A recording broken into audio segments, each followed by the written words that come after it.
What's up, Lego builders? Welcome back to Coconut Brick Studios. Who doesn't love giant robots blowing things up and battling for supremacy? The Transformers line has been entertaining millions for years with their explosive TV shows, toys, and movies. And today, I'm going to be combining that wild world with the epic war machines of the Star Wars galaxy and creating Lego's Star Wars Transformers. I picked 3 Lego Star Wars sets and 1 mock, 2 from the Separatist faction and 2 from the Republic faction, just like the Autobots vs. Decepticons. And I'm going to turn them into Transformers ready to do battle with each other and compare how each side would fare against the other.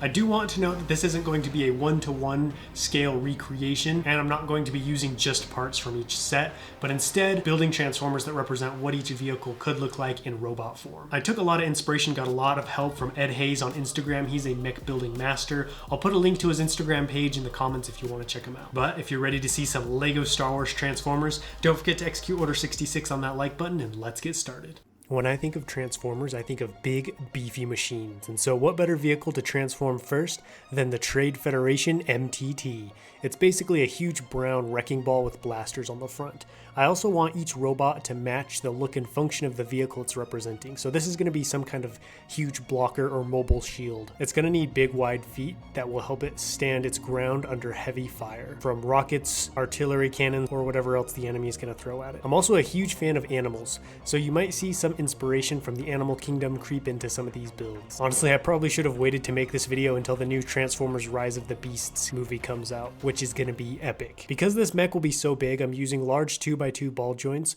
which should be stiff enough to support all the weight. I'm going to make the base color brown with dark bluish gray highlights to match the MTT, and lots of bracket pieces on the sides of the different sections on the legs and arms. These are super important because it'll allow me to stick wedge plates and other stuff on the sides of the ball and socket bricks to help cover them. It was more difficult than I anticipated to design the underside of each section because I have such a limited selection of inverted slopes. So what I resorted to doing is using a lot of half pegs, sticking them on the underside of bricks, which allows me to attach regular slopes and plates upside down. Some of you may cry illegal building technique, but I don't care. It works great.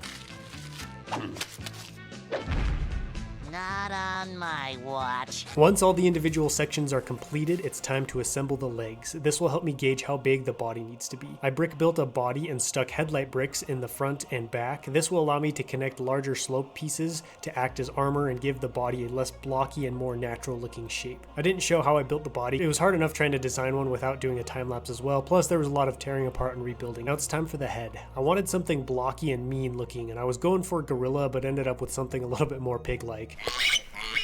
Now it's time for the arms. These are going to be unique in the fact that they will have massive shields attached to them. So I need them to look big and muscular, starting with some broad shoulders and spines protruding out of the tops of them, and then running down to thick forearms using a similar design to the leg sections. I decided it would be best to come with a basic design for all the limb sections and make slight variations to each depending on if it was an arm or a leg. That way I wouldn't have to take time designing something new every time, and all the different sections would look similar but still be unique. And for the shield piece, I'm going to steal the roof off of the MTT. This will make for a great smooth shield and add another reference to the vehicle this mech transforms from. Once all that is done, it's time to assemble this beast. The last thing it needs are some weapons. The MTT didn't have much in that department as it didn't function as a main battle tank, so I'm just going to add a couple of small shoulder mounted cannons. I think this one's going to be my favorite Transformer. I love thick blocky mechs, and this one does not disappoint. I got the idea for the overall design from a game I play called Hiroshima Hex. One of the tiles you can play as is a giant blocker mech. I also used a gorilla as some inspiration for the body and posture, shorter thick legs crouched at the rear with massive long arms protecting the front of the gorilla.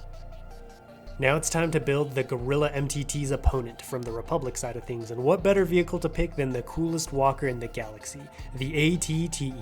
Not only is it my favorite Star Wars vehicle, but it also matches up nicely in size to the MTT, so each mech should be pretty equal.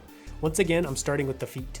I found that this works best for me because when building a mech, it can be overwhelming trying to build all the different sections, and they all need to proportion well to each other, but the feet are pretty easy to design and get me into the flow of the build. Plus, once they're done, it's easier to scale the rest of the legs and body to them, which will help give me the overall size of the mech and how big or small each section needs to be. The brick-built body with slopes connected to the outside was a lifesaver because it allowed me to build a fairly simple frame and then shape it the way I wanted it to look with the sloped sections that could be popped off and modified pretty easily. I wanted the head to be very sleek and futuristic, and for some reason using a lime green plate as the eyes really helped seal that look.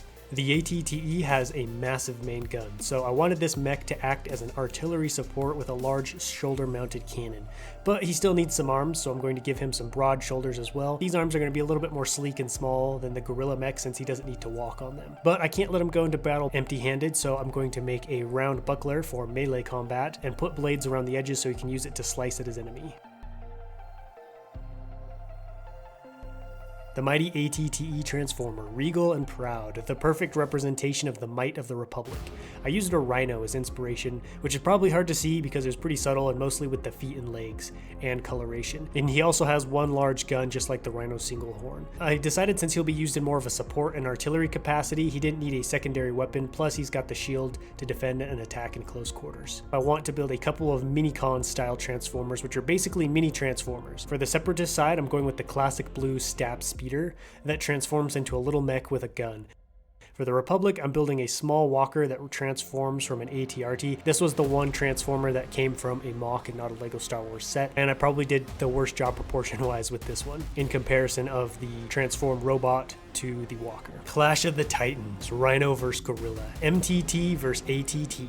I'm pretty happy with how both of these bad boys turned out, and while both serve different functions, I think they even out nicely, squaring off against each other with no clear winner. Like I said, the ATT mech's legs have some great posability, and even while crouching down on all fours, the MTT mech comes up to the chest of his opponent, and his massive shields will be able to withstand the barrage of fire from the ATTE's artillery cannon. But I still think the MTT is my favorite. Just something about that Animalian build combined with the giant shields is so cool. Plus, I like the unique color I got to work with, as I don't get to use reddish brown outside of terrain building very often. Here are the little guys as well. Both are about the size of a minifig. I know none of these builds match the size of what they were supposed to have transformed from, but it's Transformers we're talking about. It's all about epic fights and explosions, not proper scaling and correct physics. I hope you enjoyed this cross between Star Wars and Transformers. It was definitely a step away from the norm for me. I'm not adept at mech building in any way, but this was good practice and may open the door for more Transformer/mech themed videos in the future. Who do you think would win in a fight between these war machines, and what build was your favorite? Make sure to let me know down below in the comments. And if you like this video and want to see more, you're in luck, because I already picked the vehicles and built the Transformers for part 2, which will be Imperial themed. As always, thanks for watching, and I will catch you in the next video, but until then,